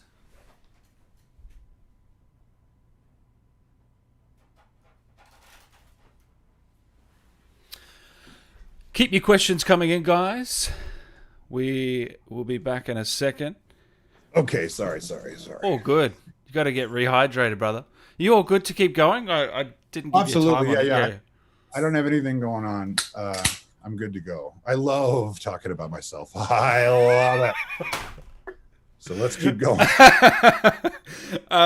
Primal, how did you land that gig? And tell us a bit about that. Yeah, so Primal, that has to do with an ongoing relationship with a absolute genius creator named Gendy Tartakovsky. And one of my first things ever was, remember when I talked about that kind of work where you record the entirety of a part and then they replace you with a famous person? One of the first things I ever did was, he was working on a Popeye movie. And I had met the casting director that was working with him, an amazing person who has become an awesome friend. Her name's Mary Hidalgo. She's cast some of the greatest animated projects ever. Mm-hmm. And they were doing Popeye, and they needed somebody to come in to do the temporary voice for Bluto. And I think I got the email, and I immediately was like, okay, I went on YouTube and I looked up.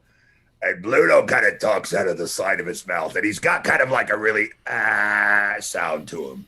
So I went over to my friend Fred's place, a dear friend of mine, Fred Stoverink. I like to say the names of these people because they're just amazing. Yeah. An actor as well. And we stood in his kitchen and we recorded the audition, and they sent it in. And I didn't know Gendy. Of course I knew his work, but I didn't really know him personally. And I got the part, got the temporary part. So I went in and started recording that, and recorded it for it felt like a couple of years, because they would tweak the script, and then I'd come in. And I worked with him, and he liked working with me enough to, the movie got canceled, unfortunately, because it's not like I would have gotten to play Bluto. I mean, maybe, but I think what they would have done is cast it with somebody more famous, and then maybe let me be like a small part in it or something. Mm-hmm. So I was looking forward to that. It got canceled, but he was also doing the Hotel Transylvania films at the time, or the second one. So he did that one. He was working on two, and then I was lucky enough to get to go do the Loop Group. And the funny story with that, and I won't make this too long of a story, but there's a lot of fun stuff in it. That Loop Group it's a bunch of voice actors doing monster sounds and doing small sort of characters throughout. And there's a really great documentary. If anybody's interested in voice acting, there's a documentary called I Know That Voice, made by John DiMaggio, the guy that does. Oh, yeah. He does everything. He's another one that I look up to like He's crazy. Awesome. Yeah. I've only met him in passing, but hell of a guy and a genius. And he made this documentary, and it was like a syllabus of all the greatest voice actors ever. And it's so exciting, especially when you're an aspiring voice actor, to watch that. And I remember what I would do sometimes I would watch that documentary the night before I got to go do some kind of voiceover thing. So in that instance, I watched the documentary, and I was looking at, and then when I went in the next day to record that, all the people in the documentary were all showed up. Jess Harnell, Fred Tatasciore, Mona Marshall, Kari Wahlgren. I mean, just amazing, just the cream of the crop. And they're all there. It's like a bunch of cowboys and a mechanic. I'm just like, who's the asshole in the room here? So I'm just kind of sitting there, and it's this. And so we did that, and Gendy comes in, and and then part 3 came out, and then the next thing was Gendy rebooted Samurai Jack. And he did a 5th season of it and made it so much more violent. And I got a call from that, and he wanted me to play a few different characters in that. So I played the Omen, which is a giant samurai on horseback that's kind of following Jack through the landscape, and eventually they have a fight. And then I played the Dominator, which was a character that captured Ashi's character and is like electrocuting or whatever. So I got to do that. Then Hotel Transylvania 3 was coming out, and they let me be the voice of the Gremlins. If anybody's seen that, there's a scene where they're on a plane, and the joke is that, you know, gremlins are traditionally monsters that mess around with planes in flight. I mean, that's kind of the whole lore of Gremlins. So in this movie, there's an airline called Gremlin Air, and the pilots are gremlins and the flight attendants are gremlins. So I did the voice of all the gremlins in that, which was amazing. And lucky, and again, a very lucky thing to be a part of. And then after that, I just got a call from, or I didn't get a call from Gendy. I got an email through my agent, said, Gendy wants you to come to Cartoon Network. He wants to talk to you about something. And I was like, okay. And so we go there, and of course I see Gendy, how you doing? We get into the booth, and then he's like, could you do like some kind of barking sounds for me? Like, I was like, okay, so I'm doing that. And then he's like, give me some really powerful screams. I won't do it here, but I'm just like screaming my ass off. And you can see him kind of smiling. And he's like, yeah, okay. And then he comes in and he shows me a picture of this caveman. And he's like, so this is the deal. This caveman, you're going to be the voice of this caveman. He doesn't say much. He didn't really say any dialogue, but all of his emotions are just through sounds. And we're going to do 10 episodes. And I was like, okay, so when am I going to find out? And he's like, what do you mean? And I'm like, well, this is an audition. He's like, this isn't an audition. That I want you to do this. This is, wow. It's not like he did it. It's not like he wrote it for me. In fact, the show was supposed to be a little kid and a dinosaur. That was the original premise. And when that movie, The Good Dinosaur, came out, obviously not just that, but like, I think that and then of course doing Samurai Jack and having it be a little bit more violent, seeing how everybody responded to that. Gendy loves dinosaurs. He loves creatures. He loves warriors. He loves all that stuff. He loves music. So he thought, well, this is a chance to do some amazing creatures and have some amazing music and have it be kind of, and not like he loves violence, but I just mean like it's like a ballet, but there's blood flying everywhere, you know? So then I got to do that, and you know, and it's that's a unique experience, certainly, to be able to just go in there, because I was mentioned before that I did a lot of anime dubbing. And with anime dubbing, of course, the animation's already done. Usually when you record voiceover for a cartoon, you do the voice and then they animate to it later. Whereas with this, the animation's already done, so you're just kind of... You got to time it. Yeah, it's like doing ADR. You're kind of talking along. And I did so much of that stuff. A lot of it, which I wasn't even credited on. It's not even on IMDb, but it's just because there's so much of that out there. And so when I went to do Primal, they're like, okay, we're going to show you the thing and you're going to have to kind of follow along with it. And in my head, I was like, oh, this is perfect. This is what I've been doing all along. So that's an interesting thing. I mean, the biggest thing about that is not thinking about the character. It's about thinking about how I don't hurt my voice. Because if you go back and watch that, it's ridiculous. Straining. The amount of screaming and stuff. And I have a pretty powerful voice anyway, but you know, if you catch your voice off guard, you can hurt it, and you can hurt it permanently. So you got to do short stints for that. Yeah. Well, and also too, the way that works is because the animation has to be done before I go in there and record it. I'll record it, and then like a month or two will go by. And so I'm able to kind of rest, and then I come back in and do another one. So it's not like I have to do multiple episodes all in one shot, you know, so that helps. But you can rest assured when I'm driving to the studio to do it. There's another amazing voice actor named Charlie Adler. And in an interview, they said, well, how do you warm up? And he said, all I do is sing. I sing on the way to the studio. I do the thing, and then I sing on the way home. So I've gotten into doing, when I drive to the studio, I sing old 90s rap songs, but I sing it in like an operatic voice. So I go, just hit the east side of the LBC on a mission trying to find Mr. Warren G. And I just do it over and over and over again. And that helps, yeah. Warm up. Yeah, it helps. Yeah, helps me. So, yeah. That's cool. We've got people in here from Mexico, Romania, Korea, Australia, Indonesia, Denmark, Poland, Philippines, Planet Earth, Chile, wow, Germany, USA. So cool. So cool. That's awesome. I love it. I love it. Hi, everybody. Thank you so much for. Hopefully, this isn't boring you to tears. Have you ever been to the land down under, I Australia? never. No, I never have. I've always Oh, wanted to. I have to. I'll call myself out and say that I am not well traveled oh no. whatsoever. And I sincerely hope that in the future, as things kind of open up, I sincerely hope that I can do a little bit of traveling and see some other places. We got some more here now coming in: Brazil, Canada, Finland, England, Mars. Oh, Mars, Dubai, Mars? Bulgaria. Wait a minute, Mars? We got to call somebody. Now, I mentioned earlier the Spider Ham. Oh man, that short is so cool. How cool is Yeah. it to be in that? And that movie, Spider Verse, Into the Spider Verse, has got to be one of the best animated films I've ever seen. It absolutely is. And though, I mean, like that directly came from the fact that I had already had kind of a relationship with Sony doing Hotel Transylvania. And so there's another casting director over there, Libby Thomas, who's another friend. She's just so amazing.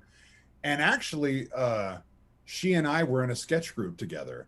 And so I was working at Sony and she was doing some other stuff. And then she interviewed to work there and we didn't even know. And then one day I went in and I saw her there and I was like, oh my gosh, Libby. So when I was doing Hotel Transylvania 3, they did some supplemental materials. It was actually for like one of those things where you say like Alexa, it was like the Amazon whatever thing. It was a promotion where they wanted to have characters from Hotel Transylvania singing songs to kids. So you could go on like Alexa or whatever, and they would whatever. So I did the Gremlins and I was singing songs, and the guy that produced that, we had a great time doing that. And so then, when Spider-Verse came around, they wanted to have some supplemental materials for the DVD release. And I don't know if you remember, but and maybe some of the people who are watching will remember, but Yeah. when the movie Honey, I Shrunk the Kids came out on VHS, in the very beginning, there was a Roger Rabbit cartoon that played before it on the VHS. So I think that was kind of the thing. They wanted to do that for the DVD to where you could watch a cartoon before the feature. Like a Pixar movie. Absolutely. Yeah, absolutely. And so when at the end of that short, the character gets, sort of sucked in. And I think it has to do with like what Spider-Ham was doing right before he got sucked into the movie, where it's like, I think he comes in like 60 some odd minutes. I think he actually says it at the end of the short. He's like, I hope I didn't miss the first 62 minutes. Whatever, because so I good. think that when he gets sucked in, when he shows up in the movie, that short is basically, and I don't know that for sure. Maybe I'm totally bullshitting. No, I think you're right. It's just before the movie. Yeah, the short leads into the movie. I'm sure. Yeah. Hold on one second. I'm gonna shut the door. My dogs are. Oh, mine's the same. Puerto Rico, Morocco, USA. This is crazy. I mean, the one thing that as you're reading this off, the one thing I'm concerned about is what time is it in all these places? Someone just said I'm here and it's 1 a.m. So they're staying up. Gosh, wow. Some Well, people. thanks for staying up. My God. Well, what time is it where you're at? It's 9:30 a.m. Okay. 9:30 a.m. Not too bad. Good morning. Good way to start the day. Also, I have done my research. You're in an episode of Modern Family. Is that right? Can you talk to me about that experience? I know it's probably a small role, but like, what's the set like there? It was a small role, and I mean, it's interesting because I haven't had too much experience doing TV shows. The only most of it is just voiceover. But in that one, the scene was Eric Stone Street's character is at a dance recital for his daughter, and he's of course she's up there and he's annoying the shit out of everybody and like, oh my gosh, and like like taking pictures of her and stuff, and somebody tells him to be quiet. It says shh, or no, I think I do. I say shh, and he turns around, or he says, that's my daughter up there, and I look at him and said, that's all our daughters up there, and then he like sits back down, and that was it. It was just one line, and it totally got cut out. So when you What?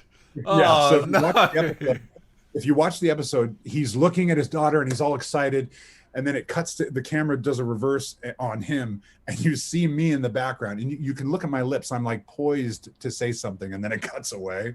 So The only thing I could say about that is it is an interesting thing that, you know, and I think more actors that are more experienced in this than I am are used to this. But there is something about how like there's a show and everybody knows everybody. Everybody, I mean, they're all like a big family, and then you come in and you're just there for the day. Does that feel So weird? it is super weird. It's horrifically weird, but you know, and so it depends on how you deal with it. How I chose to deal with it is just to stand there, to not say anything, to not be annoying, to not try to like talk to the actors or the notable actors, to just be there, not go off somewhere where they can't find me. Just stand there and be like, I mean, basically, when I was on the set, I was basically just spending the entire day getting out of people's ways, because I'd be standing there and they'd be like, "Here, we got to put a table there." I'm like, "Oh, sorry. Oh, we got to put a light there. Oh, sorry." And I would just kind of wander around and just say sorry the entire time. But you know, there's some actors that go on and they're just like, "Hey, everybody, what's going on? Oh, what is this? A soda?" Just kidding. I know it's a soda. Okay, so where do you want me to stand? You want me to stand there? You want me to stand here? And it just that obnoxious actor thing that unfortunately a lot of actors do. I tried as hard as I could to not do that. But I mean, my on-camera stuff was kind of short-lived. Okay. Yeah.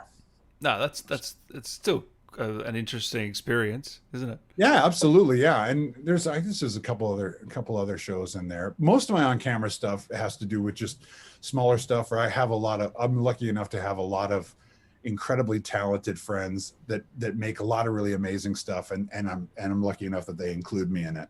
So like if you look at my IMDb, there's some stuff. There's one called VW, directed by my friend Joe Price. Absolutely amazing, and you can actually find it on YouTube. There's a channel called Alter. So if you go VW Alter, you can find it. Same thing.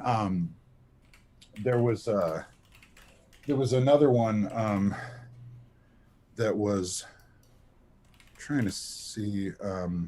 There's another one called Pig, and it's also on YouTube on Alter. If you just do Alter Pig, you can find it. It was directed by my friend Evan Powers, and it's hilarious. So as far as my on-camera stuff, if anybody's interested in that, you can find those two projects on Alter, and they're really great. But your real passion is in games and animation, yeah? I think so, yeah, because I think it's, and not that it was my passion before the fact. I mean, as a little kid, you'd watch cartoons and stuff, and there's a lot of voice actors that have the story where they say, "And I used to watch Saturday morning cartoons, and I used to dream of one day being a voice actor," and I never did that. And it's not because I wasn't interested; it's just because I think my brain at the time was like, "How does anyone do that?" And to be honest with you, that bewilderment, even despite the fact that I got to be in Resident Evil Village, I still kind of don't know how one gets to be a voice actor for a living. I'm just trying to be You fall into okay, it, don't you? yeah, this one seems pretty well. It's any voice actor, like anyone you talk to, and I'm sure you've talked to a lot of them, and you'll notice that there's no concrete answer. It is all just a serendipitous succession of events that occurred in somebody's life, and they happen to be able to show up for those opportunities in a way that got them another opportunity. And not only that, but you got to be a good actor, but you also have to be a good person. You just have to be a good collaborator. You have to be understanding. You can't be a diva. You can't be a jerk. You have to be available. And as far as my philosophy, you have to just do what they tell you to do. Yeah. And you know that's hard for some people. So or some people, you know, are really talented, but then they think that their value is so much so that they don't have to treat people right. And in the voiceover world, that is super rare. But I mean, there's people like that around. But for the most part, voice actors are probably some of the most grateful actors, just because it's such a niche thing to be a part of. And I mean, yeah. Go ahead. Sorry. No, I was going to say that, like, you know, it's funny that like voice acting, I find that in a lot of situations that I find myself in, especially if there's other actors there, you say, "Oh, I do voice acting," and it like the hair on the back of their neck stands up, and they go, "Voice acting? You do voice acting? Well, that's really cool. You know what's funny about that? I'm really interested in voice acting. I've always wanted to be interested. Well, could you tell me how did you do it? How did you do it? How did you get into voice acting?" And I'm just like, I don't know what the fuck to tell you, because I really don't know what to tell them. But, you know, people are really rabid to do this kind of work, and I do not blame them. It's really, really fun. It's fun. Really fun. It's super fun. Yeah. I'm looking at your star meter. It's up by 53,000. It went from 70,000. It's now on 16,000 on IMDb. You know, the star meter. Yeah, the star meter. It's fun. It's always fun looking at that. It's always a bummer when you if you look yourself up and then your star meter is bright red and it's like on the down slope. And even just because like and you're just like shit, like, you're just gonna see this red star meter. Because it's very rare that your star meter is, up and green. Yeah. So whenever it's green, sometimes when I'm sitting on the couch, I'll just look at a green star meter and be like, all right, Aaron, I'm gonna go get a sandwich. So, do you think this is your biggest role yet in terms of reach? I think so. Yeah. Oh, yeah. In terms of reach, yeah, absolutely, absolutely. Because Primal is also kind of a worldwide thing I because know. there's no Yeah. there's no dialogue, so you don't have to. Yeah, you don't have to. It can go into any country and people can watch. So I think there's a reach for that, but that is for hardcore animation fans for sure, and it's for anybody that watches it. It's an amazing piece of art, but I think that it's not as the fans of that are maybe not as you don't engage with that like you engage with a game. I mean, I think that's the truth, is that you don't engage, you watch it and it's meaningful to you. And I can't say enough about Primal. I mean, I feel like I'm kind of kissing everybody's ass. Oh, But I'm going to watch it now. You've convinced me. I haven't watched it, but I I'm will. telling you, it's amazing. And the one thing that's so super exciting about it is that it's like a lightning rod of inspiration for young artists, young animators. I mean, maybe I'm having some flowery thinking, but I just think that 20 years from now, there is going to be some young man or young woman who is making an amazing cartoon, and somebody's going to ask them, so what are some of your influences? And Primal's going to be one of them. And that's really cool to think of. Same thing with, it's funny. There's a story. I'm sorry, I'm a talker, but I got to tell you the story. Mate, I love it. Keep going. It was the day after the release. It was Saturday. And I was sitting at home. My girlfriend was out of town, and she actually called me up. And it was about 10 in the morning. And she goes, "Hi, honey. I think there's something you want to know." I'm like, "Oh, okay, girl. What is it?" And she said, "Well, my ex-boyfriend from college called." And I was like, "Yeah." And she was like, "No, he called me because his son is playing Resident Evil Village, and he's obsessed with it, and he's obsessed with the Duke, and he was convinced that that Jack Black did the voice of the Duke." And so I looked it up. I was like, I don't think it's Jack Black. I think so. He looked it up. He saw my picture. And then he was like, "I recognize that guy. Who is that guy?" And then suddenly it hit him that he had seen photos of me on her Instagram. So he called her up and said like, "Oh my gosh, my son loves it," whatever. So then she called me up and said that the kid loved it. And so I said, "Well, what's his name? I'll do the voice and I'll say his name." And his name's Ben. And so I was like, "I've been waiting for you, Ben. Anyone has heard of the likes of you." And like did this little video for him, sent it to the kid. And then, of course, they send a picture back of the kid sitting there with his controller and the Duke is on the screen and he's super stoked. And I said, "How old is that kid?" And she's like, "I think he's about 8 years old." And I was like, 8 years old. And his dad is doing a good job. Get him in early. That happens to be my philosophy. Anytime a kid can get excited about horror movies and horror TV shows, you're basically providing them with a lifetime's worth of enjoyment, enthusiasm, and camaraderie, because the horror fans are the best kind of fans. The horror fans are the ones that you go to conventions and you dress up like the characters. I mean, the level of enthusiasm is, any asshole that calls them all nerds and stuff like, yeah, maybe they are, whatever. We're all nerds. I'm a fucking nerd. Of course I am. But those people are enjoying their life way more than you are, I guarantee you, if you're somebody that poo-poos that kind of stuff, So to get a kid involved with horror, and if he has some nightmares, fucking just tell him it's not real, whatever, he'll get over it. But I think so what I'm basically saying is, anybody out there that has any age kid that wants to play this game, just let him play it. What's the earliest? What's the earliest you'd go? Well, I don't know. I mean, the ergonomics of a PlayStation controller. Could a 4-year-old hold it? Because maybe 4, maybe 5. Who knows? I mean, God knows. I'll tell you one thing. Growing up, my dad is the one that and then he transferred his love of horror to my brother. My older brother Ryan is he's about 3 years older than me, And it's not like he was ever like, here, watch this movie, watch that movie. But I looked up to him in such a way that I was really lucky that he had really good taste. So he would watch a horrific movie and kind of leave it around. And then if I was brave enough, maybe I would watch it. And then when I moved down here, I started to get way more into it because I just was kind of still wanted to be connected to that. And I feel like, it's like a family who's really into football.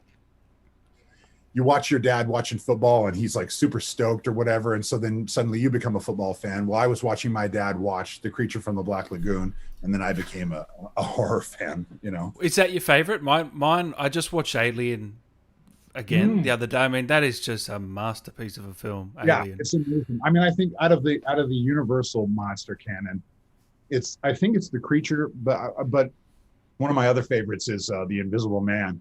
And the reason the why original or the new one? The new one's amazing, but the original, just seeing all of that kind of DIY special effects that they did in camera, and also it's a voiceover performance. Claude Rains isn't even in the movie. He's in it the last couple minutes of the movie, but the whole thing is a voiceover performance, and I think that's why I appreciate it so much. I didn't know that. Thank you for that cool information. Yeah, well, I'm full of them, Dan. I'll give you a couple more. It's been an absolute pleasure, though, mate. We've had about 100,000 people stop by. Would you believe that? That's so amazing. Well, I sincerely appreciate that, and I don't know. I don't have the words. Any other character you'd like to play? If you could get your pick of anyone, let's say Batman or anyone, who would you go with? I have to say that there is something about in the Batman canon to be able to do a Batman villain. I don't know. I mean, if to take on the Joker would be really hardcore. I don't even, just the thought of it actually gives me goosebumps. I don't even know if I could do it just because of who the pressure or. Yeah, pressure. Yeah, it just terrifies me. But I mean, something like that. Because I think also too, there's I would love to play a character that I grew up watching and be able to kind of do that legacy character. So like a superhero, but more so probably a villain, some kind of a villain sorry, I'm not really giving you that great of an answer, but some kind of a penguin or a Mr. Freeze or a Joker. Yeah, or like a Transformer. I just auditioned for. I would love to be a Transformer because I love the Transformers growing up. So I think to be able to kind of do one of those legacy characters where you can sort of introduce these characters to a new audience, and then also the people that loved it when they were kids, they can kind of share it with their kids. I mean, I think I like that. I think that would be really cool to be able to do. Dylan reckons you'd be a great Clayface. Absolutely. I would love to do Clayface. I'd love to do the Killer Croc, some of these big Bane. I would love to try to do Bane. Oh, yeah. There's a lot of amazing people that have done Bane and continue to do Bane, so they don't really need me to do that. But yeah, I mean, some kind of a villain. Heroes are cool, and Batman is kind of an anti-hero, so of course I would love to try to do that. But something in the Ninja Turtle. I mean, I'd love to do Krang. I'd love to do like a Cobra Commander type character. I think, something like that, something with just a wild voice, something that where when somebody's hearing my voice now, they cannot believe that voice came out of me. I want to be able to do something that's so far away from myself and something that is meaningful to people. That's amazing, in a fan kind of way, That's amazing. Any upcoming projects you can talk about, or anything, or you're NDA'd out of your mind? I mean, I'm not really. There's stuff going on. There's ongoing stuff going on, but yeah, I can't. But look out. I don't even. I get what it is. I don't know if I can talk about it, so I'm not gonna. Because I'll tell you one thing. This is the first time I've ever done anything like this. I mean, like I said to you, I've been doing this for a long time, and this is the first time that anybody's ever been curious about me or about what I think about anything. So I think that I'm trying to just sort of play it safe, you know what I mean? But there 100%. Is some stuff coming up, and hopefully there'll be more stuff. I mean, that as much as I'm sort of basking in the fact that so many people love this, my eyes are on the next thing, even though I don't know what the next thing is. But I'm just kind of thinking, all right, this is great. I'm glad you enjoyed that. Let's keep it going. Keep the train moving. Yeah. No, 100%, mate. Well, it's been an absolute pleasure to have you on. I really appreciate it. I hope you've had fun. I've had a blast. Thank you so much. Admittedly, I was kind of nervous about this, but and you reading off how all the people that have showed up, it's so cool. I feel like $1,000,000. Thank you so much for having me. Do you have anything to say to him quickly? To the I don't fans? have to. I would just like to say thank you very much from the bottom of my enlarged Duke heart. Thank you for playing the game, and beware. Beware, it gets scarier and scarier as you play it. And can I get Duke to say something to Dan quickly as well? Mr. Allen, I've been waiting for you, Mr. Dan Allen. Anyone has heard of the likes of you, especially your YouTube channel. It's amazingly entertaining. Good job. Oh man, that's brilliant. I'm gonna have to use that in a video now. You know that. Sure, yeah, use whatever you want. Yeah, I'm gonna use that. Thank you, man. I appreciate it. Well, again, make sure you follow Aaron, guys, on Instagram. DOODER3. Is that I've got that right? Yeah, Duder3. DOODER3. And follow me now because it might change into LaPlante. If you do change it, let me know and I will change it in this video. Yeah. Okay, perfect. Yeah, if I figure out the password, I will. And if anybody can help me out with that, I would really appreciate the help. And you should also get on Twitter and Cameo. That'd be cool. Yeah, the Cameo. Yeah, I'm. That's the thing. If anybody's interested in that kind of stuff, autograph. I mean, it feels even weird to even say the word autograph. But if anybody's interested in that, I don't really know. I'm. Sarah's been doing this a lot longer than I have, so she's kind of helping me out. So I think that at some point I'm going to figure out a way to be able to do that, or hopefully I'll get to show up at some of these conventions, and hopefully we're going to do some panels. Who knows? I don't know, but I definitely am interested in that engagement with the fans. I just don't know. I don't know how to do it. So, but I'll learn. Mate, as I said before, this is the fastest selling Resi game in history. 3 million units already. Crazy numbers. And it's probably going to be the best selling Resident Evil ever. By the look, it's going to be up there, you know. It's so great. Yeah, I'm just so thrilled. And that's the thing too. I think I can't wait because these games, you know, obviously they come out and people jump right on them and they play them in a night and but they also have this life, like, you know, when Red Dead Redemption came out, it was like this firestorm, and then it lasted, and it's still going on. People are still playing that. Of course, there's the online stuff that you can do, but I just love that the life of these. It sort of never dies, yeah. Yeah, I'm interested to see where this goes, and and I can't wait till Halloween rolls around and see all the people. I just can't. Oh, imagine the Lady D cosplays then. Oof. There's going to be so many of them, and it's going to be awesome. Well, mate, I'm going to let you go, but it's been an absolute pleasure. We'll have to do it again sometime, and I really appreciate it, mate. Yeah, hopefully we'll do it again when I have another project coming out. But and I'm sure you will. I'd just like to say to everybody, thank you so much if you stuck around, or even if you just dropped by, or even if you're watching this weeks from now. Thank you so much for sticking with us, and I hope it was entertaining. Oh, it was a blast, mate. An absolute blast. All right. Thank you so much. Make sure you follow this man, guys. And I'll talk to you soon, mate. Take care. See you later.